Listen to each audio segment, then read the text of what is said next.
Well, hiya, BookTube. Bill Ruttenberg here with the Ruttenberg Library. Wanted to come to you today with another mail haul. I went, so right now, as I'm shooting this, it is Friday, July 22nd. Went to check the mail around noon today, around lunchtime, and walked out the door and nearly tripped over a box, an unexpected box, and a very pleasant unexpected box. And it, right on the label, lo and behold, it says from the Brattle bookshop in Boston. And so everybody knows who this has come from. So this is the second week in a row that Steve Donahue has sent me some books from the Brattle, and they are all Civil War titles. I'm so pumped about this. He's been sending me books on individual battles throughout the Civil War, and that's what this is. It's another book of battles, or excuse me, another mail haul, books of battle. Yeah, anyway. So anyway, I got 4 new books here that came in, and then I had one other book that I bought from Barnes & Noble when I went there last week on a trip. So I'm going to start with the book from Barnes & Noble, and then I'll do the 4 from Steve. So, as you know, I told you in the last mail haul video that, I've been reading some science fiction in the last year. I read The Time Machine by H.G. Wells. I read The Island of Dr. Moreau by H.G. Wells. I bought The Invisible Man by H.G. Wells because I wanted to continue that because his writing's interesting. And so I also, when I was looking for The Invisible Man, right beside it was another science fiction guy that I have never, ever read. I've watched some movies on his stuff, but I've never read any of his books that I know of anyway. And so I bought Journey to the Center of the Earth by Jules Verne, and it has an introduction by Kim Stanley Robinson. And so there's the book. It's the book itself's not necessarily anything special. It was what was it, $4, or $3.95, and so it was cheap. And I thought, I do not have it, and I've been wanting to continue my science fiction reading on these what I think are classics. And so I picked it up. And this is from Bantam Classics. This printing is a 2006 printing. Of course, first published, this original story was in 1864. So this is an older story. And if you're not familiar with the story, let me read the back cover to you. As irascible scholar Professor Lidenbrock pores over a rare Icelandic tome, he discovers a scrap of parchment with cryptic writing tucked away between the ancient pages. When his nephew, Axel, finally breaks the writing's secret code, he learns of a hidden underground passageway that may lead deep into the center of the earth. Filled with the authentic detail and startling immediacy Jules Verne labored to bring to 20,000 Leagues Under the Sea and Around the World in 80 Days, Journey to the Center of the Earth is the fantastic adventure that secured Verne's reputation as the premier writer of speculative fiction. Okay, and they also had 20,000 Leagues Under the Sea, and I want to pick that one up, and I also want to pick up Around the World in 80 Days. Those are 2 more that I want to pick up by Jules Verne. Just haven't done it yet, but looking forward to that. So if you've read that, let me know what you think, BookTube. So now let's get to the mail haul, the main event, so to speak. Again, these are about 4 individual battles. I'm very excited. 3 battles and generals. So the first one on the stack, let's go ahead and switch it around. Let's do the one about the generals first. So this is Lee and His Generals by Captain William P. Snow, the CSA, Confederate States of America. Okay, and as many of you know, I've been reading biographies on the generals in the Civil War. I read Alan Gelzo's book on Robert E. Lee, and right now I'm reading Ron Chernow's book on Grant. And I hope to continue that that trend. I've got some other Civil War books that I got to get finished before I go into the next biography, but I've got several on the shelves behind me. If you get to looking, there's several on there that I have not read, and so I hope to continue, plucking away and reading and learning. So this particular book is from the Fairfax Press out of New York, and it's a 1982 book. So I will read the cover flap to you. It says, Lee and His Generals was written shortly after the Civil War and published in 1867. Captain Snow wrote his vivid accounts while the events of the war were still fresh in his memory. As in any partisan account, Lee and His Generals is biased toward the sentiments and beliefs of the author. However, though Captain Snow's heart was with the Confederacy, he presents a balanced view of the Civil War and the Southern generals who, without reservation, deserve credit for the military brilliance. They pitted their skills against the Union generals with greater resources, more men, more food, more ammunition, and managed a great many audacious and daring victories before their final defeat.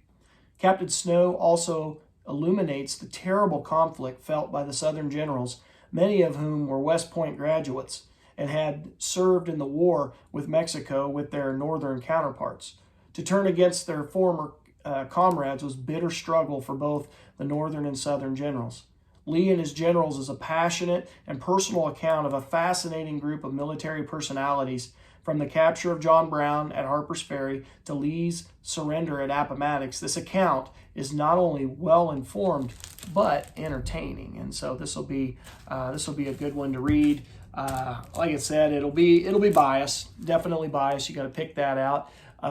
But it'll be interesting to see that side of the story, which is what I've been, trying to do, trying to balance out my reading a little bit, so I get both points of view, more perspectives. Okay, so the next one is Vicksburg, The Campaign That Opened the Mississippi by Michael P. Ballard. I am very excited. To me, this is the book out of the whole bunch that excites me the most. At school, when I teach Vicksburg, there's a website online that is from the Mississippi. It's a teacher's thing to teach Vicksburg and the Vicksburg campaign, and so they use some writing from Michael P. Ballard, and I probably just forgot about it. Every time I go to the bookstore, I'm not looking for his name, and I forget about it. And so when I saw this, I got very, very excited because I really like the website that I use that describes the Battle of Vicksburg and the Siege of Vicksburg. And this book is in absolutely awesome shape. It honestly does not really look like it's been read. The cover looks like it's been, the book's been moved around, but the pages don't look like they've been read at all. It's in fabulous condition. It's from the University of North Carolina Press, from Chapel Hill, and it is a 2004 book. So it is a fairly new title. And I say new, when you compare it to a lot of the other books that I got behind me, it's a newer title. So I'll read the cover to you here. So when Confederate troops surrendered Vicksburg on July 4th, 1863, the day after the Union victory at Gettysburg, a crucial port and rail depot for the South was lost. The Union gained control of the Mississippi River, and the Confederate territory was split into two. In a thorough yet concise study of the longest single military campaign of the Civil War, Michael P. Ballard brings new depth to our understanding of the Vicksburg campaign by considering its human as well as its military aspects. Ballard examines soldiers' attitudes, guerrilla warfare, and the effects of the campaign and siege on the civilians in and around Vicksburg. He also analyzes the leadership and interaction of such key figures as Ulysses Grant, William C. Sherman, John Pemberton, and Joseph E. Johnston, among others. Blending strategy and tactics with the human element, Ballard reminds us that while Gettysburg has become the focal point of the history and memory of the Civil War, the outcome at Vicksburg was met with as much celebration and relief in the North as the Gettysburg victory, and it should be viewed as equally important today. And I do, in my classroom, I do show this as equally important. I put a lot into Gettysburg, don't get me wrong, but there's a lot that goes with this because as my Ron Chernow biography over Grant is saying that this may have been even more important than the Gettysburg battle. He puts a little bit of an argument up for that. It may be a little bit of bias towards Grant, but still, it's a very important battle wrapping up the West so that the boa constrictor can begin squeezing the South, to death. So anyway, here's another battle. Mountains touched with fire. Chattanooga besieged 1863 by Wiley Sword. And so this is a nice paperback. It's in pretty good condition. Let's see here.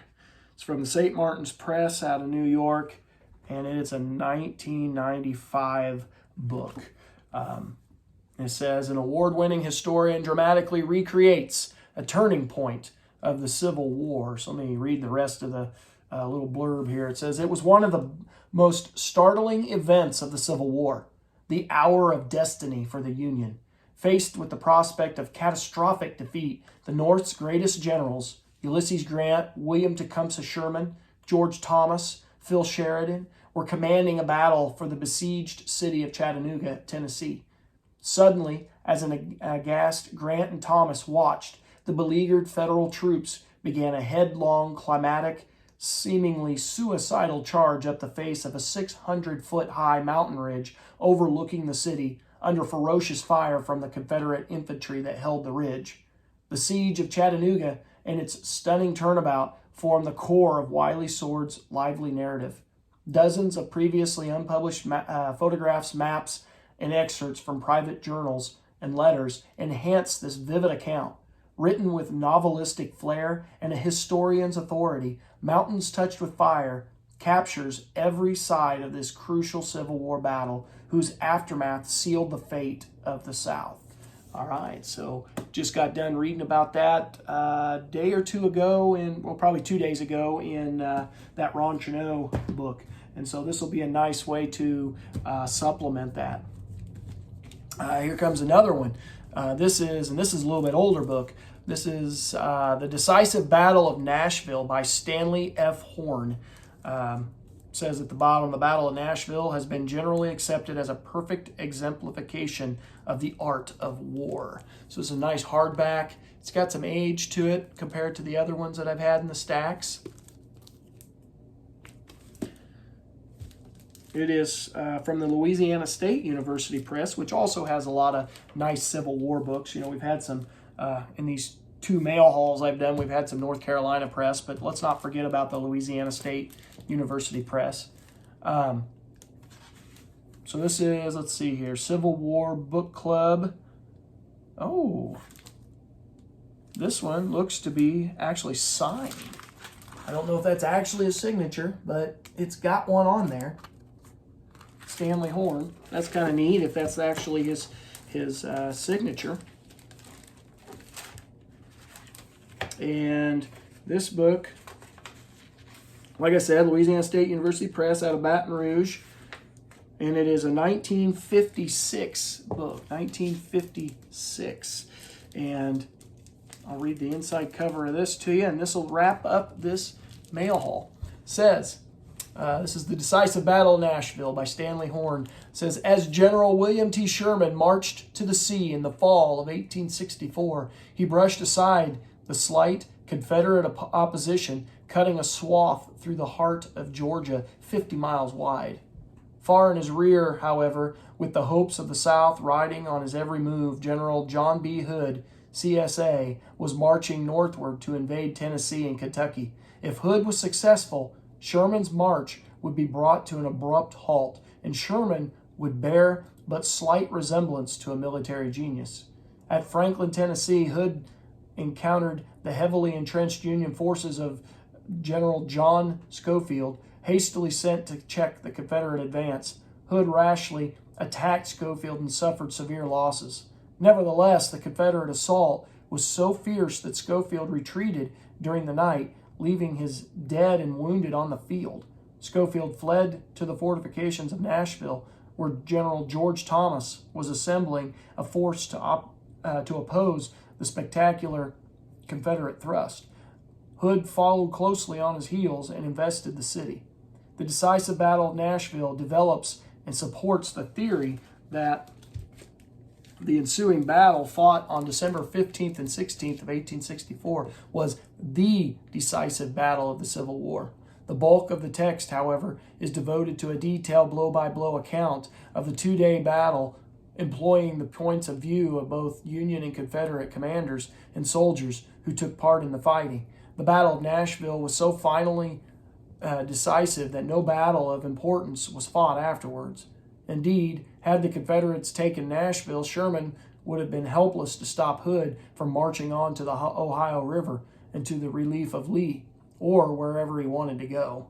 The war-weary North might well have acceded to the growing demands of the peace party, who wanted to end the war on the basis of Southern independence. But Hood was defeated in this decisive battle. Sherman continued his march on into the Carolinas, dividing the South, and the war came to a close within 4 months. A timely and helpful feature of this book is that it identifies the landmarks of the battlefields in terms of present-day streets, roads, and homes, making it a handy guide for those interested in determining the exact location of the battle lines. So that'll be interesting to read. Again, it's got a little age. It was from, what did I say, 1956. So it's a, what is that, 70, no, not quite 70, 66 years old. Is that right? Am I doing my math right? Something like that. Anyway, it's got age. That's what I'm trying to say. But anyway, it'll be a good one to look at. So let's go over those books one more time. What got sent from the Brattle. So we got Lee and His Generals by Captain William Snow. We got Vicksburg, The Campaign That Opened the Mississippi by Michael P. Ballard. Very excited about that one. Mountains Touched with Fire by Wiley Sword. And The Decisive Battle of Nashville by Stanley Horn. So 4 nice volumes on the Civil War to add to my ever-growing Civil War library. And then one to The Journey of the Center of the Earth by Jules Verne to add to my science fiction collection that's beginning to grow, or beginning to develop. Maybe that's what I need to say. But anyway, BookTube, that's what I got in the mail. That's the box I nearly tripped over while getting the mail today. I hope you enjoyed this. I hope that maybe it gives you some ideas of some books to go look up and find and read. And if you've read any of these, please let me know down in the comments below what you think of them. Were they good? Were they bad? Were they, whatever. Let me know, and I'd like to have that conversation with you. So I hope everyone's doing well out there and getting some reading done. So until next time, happy reading.